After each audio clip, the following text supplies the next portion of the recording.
Before we get started, I just wanted to thank Chris P4 for letting me use his gameplay in the background of this video. That's what's going to be playing the entire time. I highly recommend checking out his channel and showing him some love. Now, onto the matter at hand.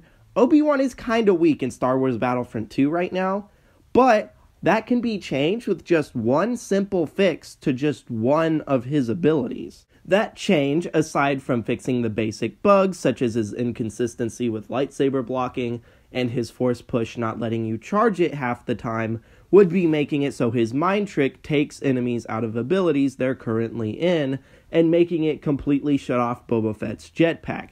It sounds like it wouldn't buff Obi-Wan all that much at first glance, but let's dive further into why this change would be beneficial in a very major way for Obi-Wan Kenobi. Obi-Wan Kenobi is not a bad character in Galactic Assault at all. He's actually pretty good in that game mode with the proper star cards. Where Obi-Wan is weakest is against enemy villains and, of course, the game mode, Heroes vs. Villains. Why he's so weak is because he doesn't offer any utility to the team. His only forms of crowd control are his force push, which is really only potent on maps like Kashyyyk platforms, and his mind trick. The issue here is his mind trick is easily the weakest crowd control in the entire game.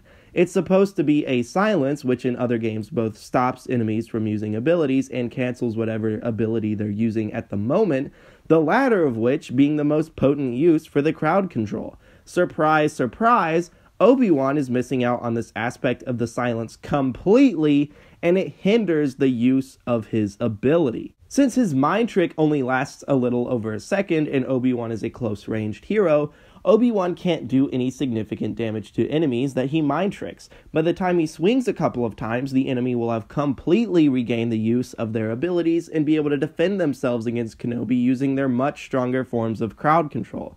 You see, Obi-Wan exists in a game where the meta focuses strongly on crowd control abilities or absurd damage, and he has neither, when every enemy villain in the game has better crowd control once the silence is over or easy ways to avoid his mind trick. The weakness in Obi-Wan's kit really starts to shine. Giving the Jedi Master the ability to outright cancel abilities in use, however, would finally make this ability make sense and give him a much needed niche. Because its duration is so short, the practical application of his Jedi mind trick can be to save his teammates from the frustrating freezes, stuns, and slows of the enemy team. Suddenly, Obi-Wan is a strong counterpick to the playstyle people hate most in this game, while still having a counter to himself. If the enemy team wants to make the most out of their abilities, they can just focus Obi-Wan or bait out his mind trick and have him waste it. This change would instantly make Heroes vs. Villains matches featuring Obi-Wan,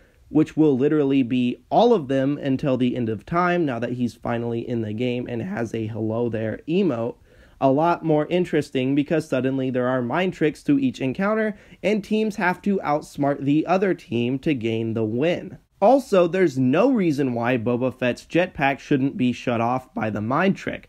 There needs to be some kind of Boba Fett counter in the game from a lightsaber character so players aren't forced into picking blaster heroes if they don't like how they play. If dashes and rolls are considered to be abilities enough to where Obi-Wan's mind trick prevents them, how in the world is Boba Fett still able to use his jetpack? It's dumb, and Boba Fett absolutely needs to be grounded when hit by it. Skilled Fett players can still kite Obi-Wan and stay just out of range of his mind trick, so it wouldn't even be a hard counter. It's just an option for saber heroes who, right now, objectively lose to Boba Fett when there are no pits to push him into. Let me know what you guys think of my proposed change to Obi-Wan in the comment section below. Do you like my idea? Do you think Obi-Wan needs even more buffs? Do you think he's fine? Or do you think he's too strong and needs nerfs? I'm genuinely curious what you guys think of the character, and I'd like to see your opinions. Thanks again to Chris P4 for the Obi-Wan gameplay. His channel really is great, and I highly recommend checking out his videos. The dude is good at video games. And with all of that said, I'll see you guys in the next video, which may or may not be a character concept for a certain count that I've put off for way too long. I'll smell you guys later.